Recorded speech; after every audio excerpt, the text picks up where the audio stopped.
회복의 인생이 되는 것이라는 말씀으로 함께 말씀 나누기 원합니다. 회복의 인생이 되는 것. 우리가 계속해서 묵상하고 있는 이 출애굽기의 말씀, 특별히 오늘 우리가 묵상한 말씀은 하나님이 주신 그 이스라엘과의 언약의 그 언약이 다시금 세워지는 재계약의 장면입니다. 그 이스라엘 백성들이 범죄함으로 인하여서 하나님과 맺었던 그 언약이 깨어지게 되었고, 다시금 오늘 말씀처럼 하나님이 모세에게 다시 그들과 내가 언약한다라는 그 언약의 말씀들을 새겨 주시는 장면이 바로 오늘의 이야기입니다. 오늘 말씀 27절에 보면 이렇게 기록되어져 있습니다. 여호와께서 모세에게 이르시되 너는 이 말들을 기록하라. 내가 이 말들의 뜻대로 너와 이스라엘과 언약을 세웠음이니라 하시니라. 이 언약의 회복의 장면에 나타나 있는 가장 큰 한 가지 모습이 어떤 겁니까? 그것은 오늘 27절에 기록된 대로 이 말들을 기록하라.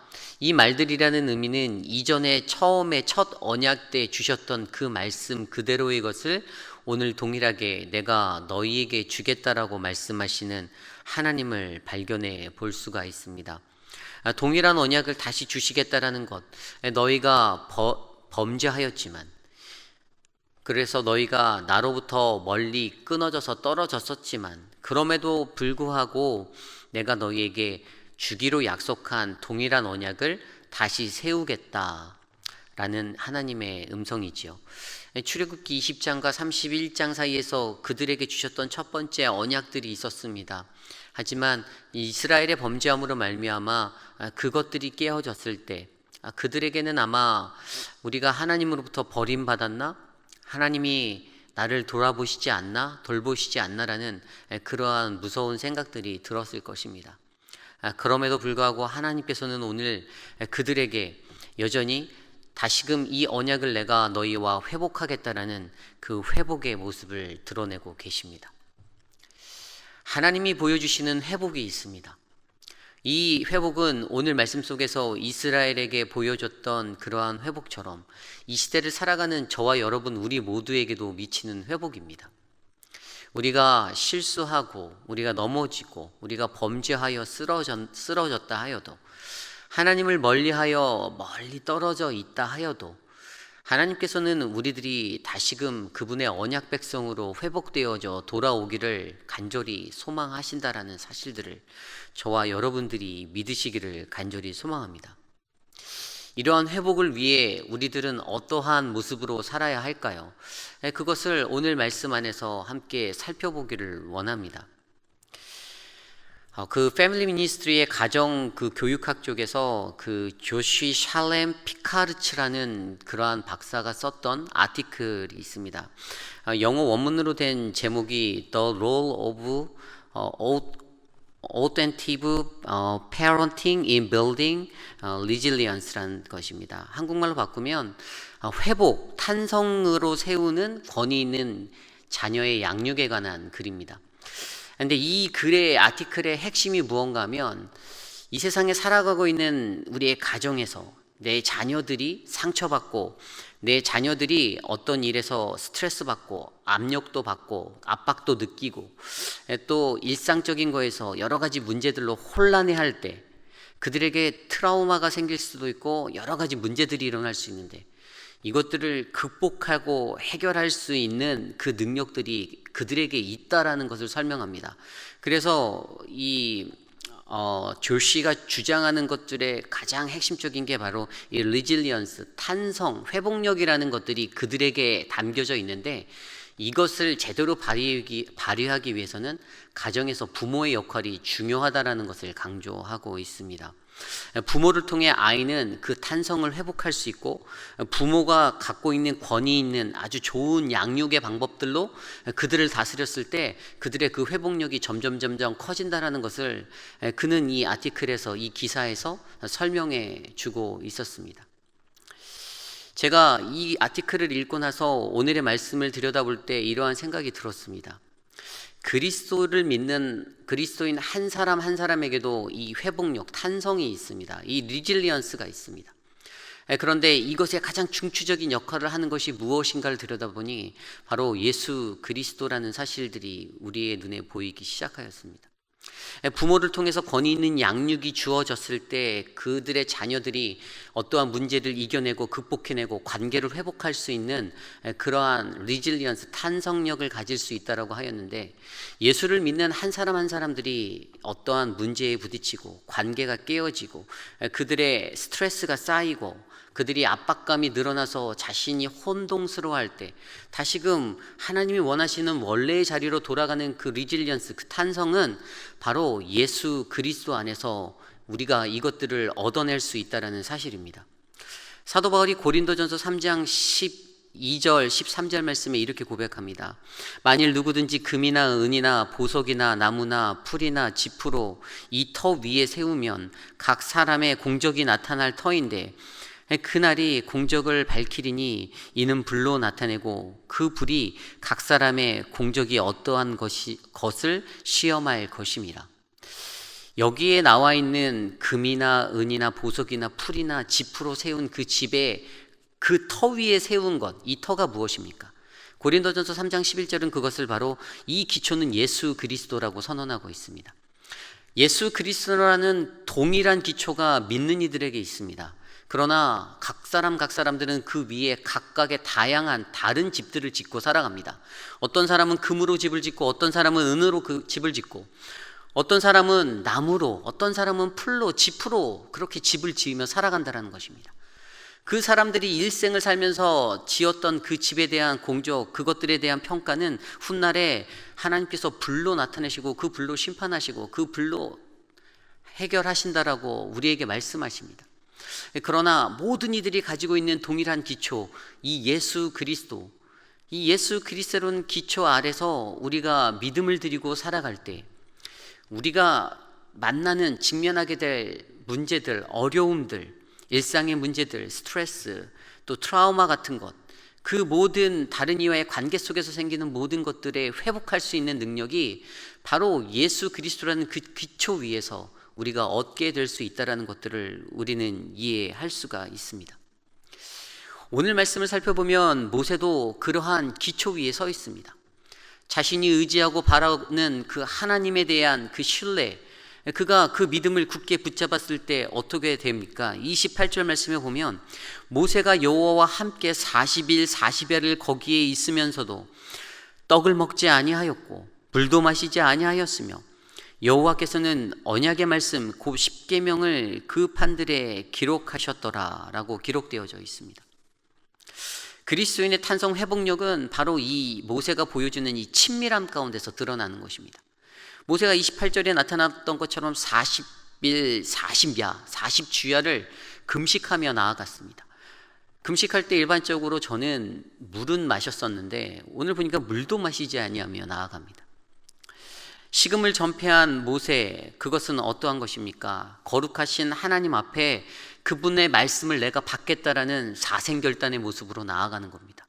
하나님을 대면할 때에 내가 하나님의 말씀을 받을 이 순간에 하나님, 내가 식음을 전폐하고 내가 세상적인 모든 것들을 다 끊어내고 오직 당신께만 집중하겠습니다라는 그의 결단이 나타납니다.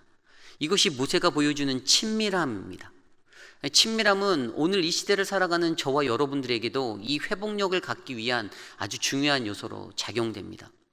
하나님과 내가 얼마나 친밀한가, 예수님과 내가 얼마나 친밀한가, 그리스도 그분과 내가 얼마나 친밀한가가 바로 내가 가질 수 있는 회복력의 척도를 나타낼 수 있는 겁니다. 그러기 위해 우리는 이 친밀한 가운데 어떠한 모습으로 나아가야 합니까? 하나님 앞에 매일매일의 삶 가운데서 그리스도 안에 내가 거하기 위하여서 내가 그리스도의 말씀을 붙잡고 하나님 앞에 나와 엎드리고 어느 상황에서든지 어느 곳에서든지 주님께 구하는 자의 모습으로, 가장 겸손한 모습으로 그렇게 살기를 소망하는 것, 하나님과 내가 동행하기 원합니다, 하나님 내 삶에 함께하여 주십시오라고 붙잡고 나아가는 그 믿음의 모습이 바로 우리가 얼마나 그리스도와 친밀한가의 삶들을 드러내는 것입니다. 하나님과의 친밀한 삶을 생각할 때 이러한 생각이 듭니다. 이 친밀함은 내 관점에서 내가 하나님과 친밀해라고 표현할 수 있는 것이 아니다라는 사실이죠.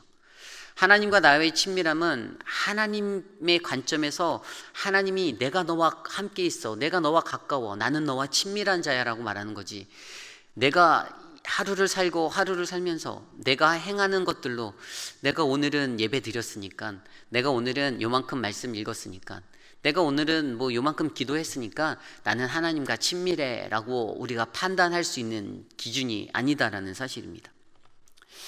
토마스 머튼이라는 신학자가 이러한 말을 했습니다. 당신이 하나님과의 친밀함, 연합을 원한다면 당신은 그 대가를 기꺼이 지불해야 합니다. 하나님의 친밀함에는 바로 이 대가가 필요하다라는 사실입니다. 내가 어떻게든 하나님과 친밀하게, 그리스도와 친밀하게 살기 위해서는 내가 가지고 내가 손에 붙잡고 움켜잡고 있는 것 무언가는 놓아버려야 하고, 손해도 봐야 하고 끊어낼 줄 알아야 한다라는 사실입니다. 이게 하나님과의 친밀함을 위해 모세가 드렸던 삶의 모습입니다. 모세는 산에 올라 40일 주야를 식음을 전폐하고 나아갔습니다.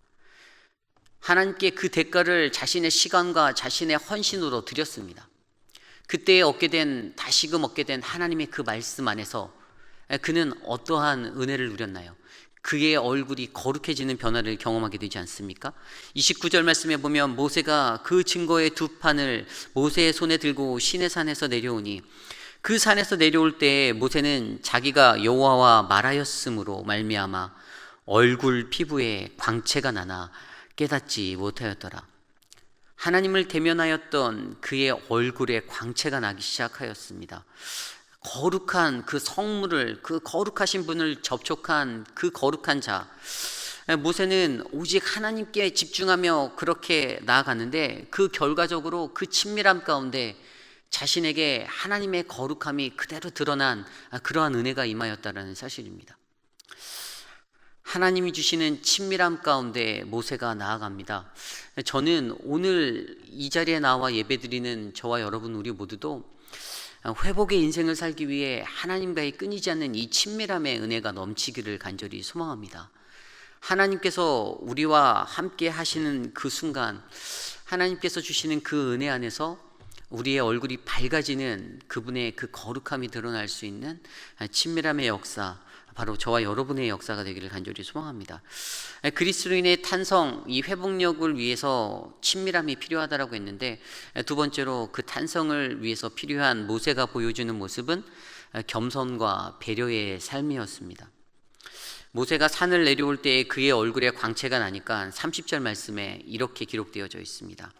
아론과 온 이스라엘 자손이 모세를 볼 때 모세의 얼굴 피부에 광채가 남을 보고 그에게 가까이 하기를 두려워하더니, 죄 많은 이스라엘, 그가 모세의 얼굴에 광채가 나는 것을 보고 그의 얼굴을 바로 쳐다볼 수가 없었습니다. 범죄한 그 영혼들이 하나님께 참여할 수 없다라는 그 두려움이 그들에게 있었기 때문에 그 빛난 광채를 바라보는 것들이 그들 앞에서 행해질 수 없는 그러한 현실이었습니다. 왜냐하면 그들이 범죄하였던 죄인이다라는 사실들을 그들이 인지하고 있었기 때문입니다. 그런데 그러한 이스라엘 백성들을 다시 대면하는 모세의 모습이 어떻습니까? 그는 그대로 겸손과 배려의 모습으로 그 이스라엘 백성들을 대하는 것이 나옵니다. 오늘 말씀 33절, 34절의 말씀, 45절까지의 말씀입니다. 모세가 그들에게 말하기를 마치고 수건으로 자기 얼굴을 가렸더라. 그러나 모세가 여호와 앞에 들어가서 함께 말할 때에는 나오기까지 수건을 벗고 있다가 나와서는 그 명령하신 일을 이스라엘 자손에게 전하며, 이스라엘 자손이 모세의 얼굴에 광채를 보므로 모세가 여호와께 말하러 들어가기까지 다시 수건으로 자기 얼굴을 가렸더라. 아멘. 모세가 회막에 들어가 기도하고 하나님을 대면할 때에는 그 자신이 썼던 그 수건을 벗고 다시 백성들 앞에 나아갈 때는 그 수건으로 얼굴을 가리우는 그러한 모습을 보여주고 있습니다. 자신의 얼굴에 나타나는 그 빛 때문에 혹시라도 자신을 바라보는 이스라엘 백성들이 현혹될까봐, 그래서 하나님의 영광에 조금이라도 폐가 될까봐 모세가 이러한 겸손함을 드리며 나아갑니다. 또 이스라엘 백성들, 두려움에 떨었던 그들을 배려하는 마음으로 하나님이 주시는 그 영광의 은혜를 나눌 수 있도록 그러한 배려를 하며 나아가는 모세를 발견하게 됩니다. 모세가 오늘 보여준 이러한 겸손은 자신을 생각한 겸손이 아니었습니다. 그것은 절대적으로 하나님이라는 영광의 주체를 생각하고, 또 죄 가운데 두려워서 떨고 있는, 아파하고 있는, 힘들어하는 이스라엘의 백성들을 향한 그러한 배려의 모습이었습니다. 그러기에 오늘 그가 보여준 이러한 겸손과 배려의 모습은 세상의 그 어느 것보다도 실족해 있는 자들을 다시금 일으킬 수 있는 희망의 손길이었고 희망의 다리였습니다. 주저앉고 싶을 정도로 힘들어하는 이스라엘 백성도 있었을 것입니다. 내가 범죄하였다라는 그 마음 때문에, 그 자책의 모습 때문에. 그러한 그들에게 모세는 자신이 보일 수 있는 최고의 겸손과 배려의 마음으로 그들에게 나아갑니다. 그랬더니 그들 안에 회복의 역사가 일어날 수 있는 은혜의 길이 열리게 되었던 것이지요. 고린도후서 3장 16절 17절 말씀에 이러한 말씀이 있습니다. 그러므로 우리가 이제부터는 어떤 사람도 육신을 따라 알지 아니하노라. 비록 우리가 그리스도로 육신을 따라 알았으나 이제부터는 그같이 알지 아니하노라. 그런즉 누구든지 그리스도 안에 있으면 새로운 피조물이라. 이전 것은 지났으니 보라 새 것이 되었도다. 회복은 바로 이러한 것입니다. 육신의 것을 쫓아가는 것이 아니라 바로 하나님, 그리스도, 그분을 통해서 그리스도 안에 거할 때 얻을 수 있는 그 은혜. 그래서 이전에 내가 겪었던 것들은 다 지나갔고 내가 새로운 피조물이 되었다라고 은혜 누릴 수 있는 그 모습. 그것이 바로 이 겸손과 배려를 통해 주시는 회복의 모습이었습니다. 오늘 우리는 모세를 통하여서 그리스도인들이 갖고 있는 탄성, 그 회복력에 대해서 생각해 보았습니다. 모세가 보여줬던 하나님과의 친밀함과 모세가 보여준 겸손과 배려의 모습은 상처받고 주저앉아 있는 이스라엘 백성에게 다시금 하나님으로 회복할 수 있다라는 희망을 주는 메시지가 되었습니다. 그들의 마음 가운데 울려 퍼지는 그 메시지, 너희도 회복할 수 있어. 너희는 다시 일어설 수 있어. 너희가 다시 하나님 바라볼 수 있어. 하나님께 예배할 수 있어라는 그 음성이 아마 이러한 모세의 모습을 통해 이스라엘 백성들에게 전달되지 않았을까, 그렇게 생각이 되어집니다. 수많은 유대인들은 그냥 모세가 걸쳤던 그 수건, 그 율법적인 부분들만 바라보고 살았었습니다. 그러나 그 율법 너머에서 일하고 계시는 그리스도, 그분을 온전히 바라보지 못하였기 때문에 그들이 인생 가운데 변화되지 못하고 계속해서 쳇바퀴 돌듯 하는 동일한 삶의 죄악들을 저지르며 그렇게 반복적인 인생을 살았습니다. 그러나 오늘 이 시대를 살아가는 저와 여러분, 우리 모두는 그러한 율법에 갇힌 자 되지 아니하고 그 율법 너머에서 우리의 기초 되시고 우리를 향해 일하고 계시는 예수 그리스도, 그분을 함께 바라보기를 원합니다. 그래서 우리들이 직면하는 그 어떠한 삶의 문제들, 내가 안고 있는 힘들어하는 것들, 인간적인 관계성의 아픔들, 다시 일어나야 하는데 일어날 힘조차 없는 그러한 모든 상황들도 그리스도께서 나에게 회복의 은혜가 되심을 기억하며 다시금 하나님을 바라보고 예배하는 인생, 바로 오늘 이 하루에 우리의 모든 삶 가운데 펼쳐지는 인생이 되시기를 간절히 소망합니다. 오늘 주신 말씀을 놓고 함께 기도하기 원합니다. 오늘 이러한 회복의 은혜가 일어난 것은 모세가 보여줬던 그러한 하나님과의 친밀함의 모습, 그리고 겸손과 배려의 모습으로 이스라엘에게 도전하였기 때문입니다. 그러한 모습으로 우리가 잃어버린 그리스도가 주신 그 회복의 능력을 다시 한번 회복하며 살 수 있도록 해달라고 이 시간 함께 기도하기 원합니다. 기도하겠습니다.